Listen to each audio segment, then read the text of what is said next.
دنیا کے مشہور ترین ملحدین ایتھیسٹ نے مرتے وقت کیا کہا؟ بورجیا: میں اپنی زندگی میں موت کے سوا ہر چیز کی تیاری کرتا تھا، اور جب میں مرنے والا ہوں تو موت کے لیے تیار نہیں۔ تھامس ہوبس: یہ ایک سیاسی فلسفی تھا، مرتے وقت کہتا ہے، میں اس وقت اندھیروں میں گرا پڑا ہوں، کوئی مجھ سے پوری دنیا لے لے اور صرف ایک دن زندگی دے دے۔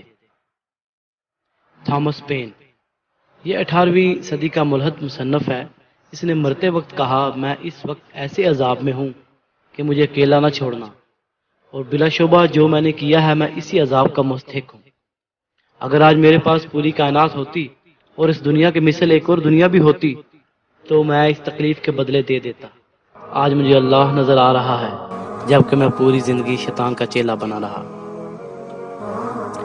سر تھامس اسکاٹ: یہ ایک انگریزی مشیر تھا جو 1594 میں فوت ہوا اور مرتے ہوئے کہہ رہا تھا کہ لمحوں پہلے تک میں کسی معبود یا آگ کے وجود پر یقین نہیں رکھتا تھا، لیکن اب مجھے محسوس ہوتا ہے کہ وہ اصلی ہیں اور اللہ کا وجود بھی ہے، اب جب کہ میں عذاب کے راستے پر ہوں اور یہ اللہ کی عدالت ہے۔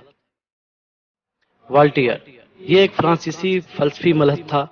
اس نے اپنے معالج ڈاکٹر فوکن کو مرتے وقت اپنی بات کی ہدایت کی تھی، اگر تم مجھے 6 ماہ زندگی اور صحت اور دے سکو تو میں تمہیں اپنے پاس موجود آدھی دولت سے نواز دوں گا۔ اب میں مر رہا ہوں اور جہنم میں جا رہا ہوں۔ ڈیوڈ ہیوم: یہ ایک اسکاٹش مورخ مولد ہے جس نے 1776 میں مرتے وقت چیختے ہوئے کہہ رہا تھا، آگ نے مجھے اپنے شعلوں سے جلا دیا۔ وہ اپنی موت کے وقت بہت مایوس تھا۔ نپولین بوناپارٹ: فرانسیسی شہنشاہ جس نے اپنی بادشاہت کی بھوک کو پورا کرنے کے لیے لاکھوں افراد کو قتل کیا، دنیا کی حکمرانی کو بہت پسند کرتا تھا۔ مرتے وقت کہنے لگا، دیکھو میں اپنے وقت سے پہلے ہی مر کر زمین کی اصل کی طرف لوٹ رہا ہوں، حالانکہ میں سب سے بڑا فرانسیسی شہنشاہ ہوں۔ میں جس گھڑے میں پڑا ہوں اس میں اور ہمیشہ کے باغ جنت کے درمیان بہت فرق ہے۔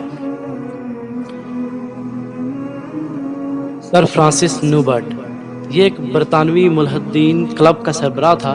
اس نے اپنی موت کے وقت اپنے بستر کے چاروں طرف والوں کو بتایا، مجھ سے یہ مت کہو کہ کوئی معبود نہیں، کیونکہ اب میں اس کی موجودگی میں ہوں، اور مجھے یہ مت کہو کہ کوئی جہنم نہیں، کیونکہ اب مجھے محسوس ہو رہا ہے کہ میں اس جہنم میں پھسل رہا ہوں۔ اگر میں 1000 برس بھی زندہ رہتا تو اس آگ کو جھٹلاتا رہتا، اب ہزاروں سال بعد بھی مجھے اس آگ سے ملنے والی خلاصی بالکل ممکن نہیں۔ یہ آگ مجھے جلائی جا رہی ہے۔ کنگ چارلس: یہ ایک فرانسیسی بادشاہ تھا جس نے 1572 میں فرانس میں 10,000 پروٹسٹنٹ عیسائیوں کو مار ڈالا کیونکہ وہ کیتھولک مذہب میں نہیں تھے۔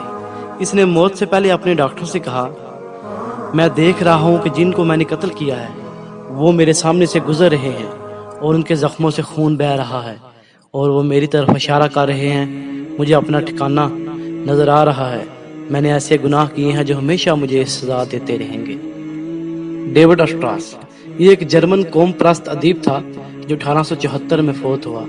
مرتے ہوئے کہنے لگا، میرے فلسفے نے مجھے ذلیل کر دیا اور میں اس وقت اپنے آپ کو دانتوں والی مشین کے جبڑے میں محسوس کر رہا ہوں جو مجھے کسی بھی لمحے کچل دے گی۔